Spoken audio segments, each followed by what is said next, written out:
కొత్తగా ప్రభుత్వం ఏర్పడిన దగ్గర నుంచి కూడా అమరావతి, పోలవరం ఈ రెండిటి చుట్టూనే ప్రభుత్వం తిరుగుతుంది. అంటే బేసిక్గా ఏంటంటే 2015లో ఆంధ్రప్రదేశ్కి అమరావతి రాజధాని అని చెప్పి ప్రకటించి 33,000 ఎకరాలు రైతుల నుంచి సేకరించినవి అక్కడ శంకుస్థాపన చేసి రాజధాని నిర్మాణం చేపట్టిన తర్వాత కొన్ని నిర్మాణాలు 80 నుంచి 90% పూర్తయి, కొన్ని నిర్మాణాలు పునాదులు ఫౌండేషన్ వద్దే ఉన్న తర్వాత సడన్గా ఎన్నికలు, సడనే ముందులే రెగ్యులర్గా వచ్చేటువంటి ఎన్నికలు రావటం, అనూహ్యంగా ప్రభుత్వం మారటం. 2019 డిసెంబర్ నుంచి కొత్తగా వచ్చినటువంటి ప్రభుత్వం అమరావతిని పక్కన పెట్టేసి 3 రాజధానులు అనేటువంటి కొత్త విషయాన్ని తెర మీదకు తీసుకొచ్చి అసలు ఈ 5 ఏళ్లలో అమరావతిలో ఒక్క పని కూడా చేయనటువంటి పరిస్థితి. సో ఈ కారణం చేతే అమరావతి పూర్తిగా అమరావతిలో ఎక్కడా కూడా పనులు ఎక్కడివక్కడ నిలిచిపోవటం.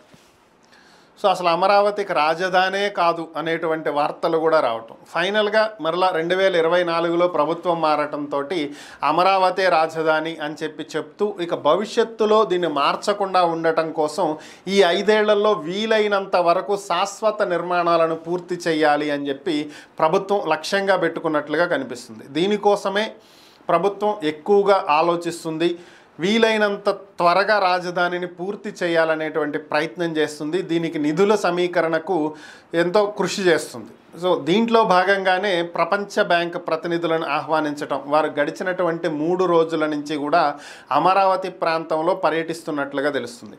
ఇప్పటికే పూర్తయిపోయినటువంటి భవనాలతో పాటుగా ఫౌండేషన్లో ఉన్నటువంటి నిర్మాణాలు, సగంలో ఉన్నటువంటి నిర్మాణాలు, ఇలా రోడ్లు, అలాగే ఇక్కడ వేస్తున్నటువంటి మాస్టర్ ప్లాన్కి సంబంధించి, అలాగే ఇక్కడ ఏవైతే కొత్త నిర్మాణాలు చేపడుతున్నారో ఈ వ్యవస్థ, సో వీటికి సంబంధించి ప్రతి విషయాన్ని క్షుణ్ణంగా పరిశీలిస్తున్నట్లుగా తెలుస్తుంది. వారు నిన్న ముఖ్యమంత్రి చంద్రబాబు నాయుడిని కలిసినట్లుగా కూడా సమాచారం.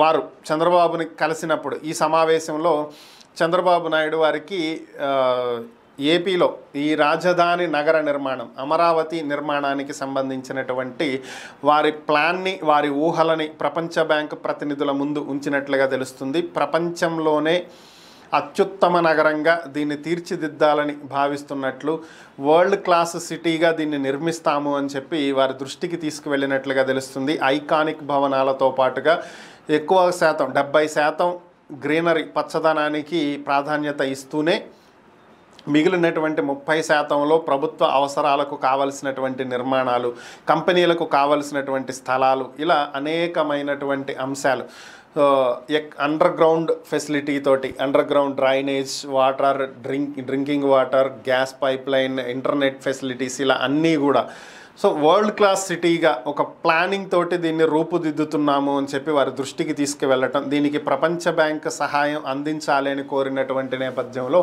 40,000 కోట్ల రూపాయల వరకు ప్రపంచ బ్యాంక్ దీనికి రుణం ఇవ్వటానికి అంగీకరించినట్లు సూత్రప్రాయంగా, ఇంకా ఫైనల్ కాలేదని అర్థం, సో అందించబోతున్నట్లుగా ఒక సమాచారం. కేంద్ర ప్రభుత్వం ఇచ్చే 15,000 కోట్ల రూపాయలు కలుపుకుంటే దాదాపుగా 55,000 కోట్ల రూపాయల నిధి సమకూరుతుంది. రాజధానిలో శరవేగంగా పనులు ముందుకు తీసుకువెళ్ళటానికి ఇది కొంత దోహదపడేటువంటి అవకాశం అయితే ఉంది. దీని తర్వాత ఈ అప్పులు ఎలా తీరుస్తారో అంటే, రాజధాని డెవలప్మెంట్ తర్వాత అక్కడ ఉండేటువంటి భూములకు రేట్లు పెరుగుతాయి కాబట్టి ఆ పెరిగినటువంటి రేట్ల దృష్ట్యా కొంత భూమిని అమ్మితే ఈ అప్పులు వడ్డీలతో సహా తీరిపోతాయి అనేది ప్రభుత్వ ఉద్దేశం. సో అది ఎంతవరకు సక్సెస్ అవుతుంది అనేది అది తరువాత అంశం. సో ప్రస్తుతానికైతే అమరావతి నిర్మాణానికి ప్రభుత్వం సిద్ధంగా ఉంది, దానికి కావాల్సినటువంటి నిధులు సిద్ధంగా ఉన్నాయి అనేది మనకు తెలుస్తున్నటువంటి సమాచారం.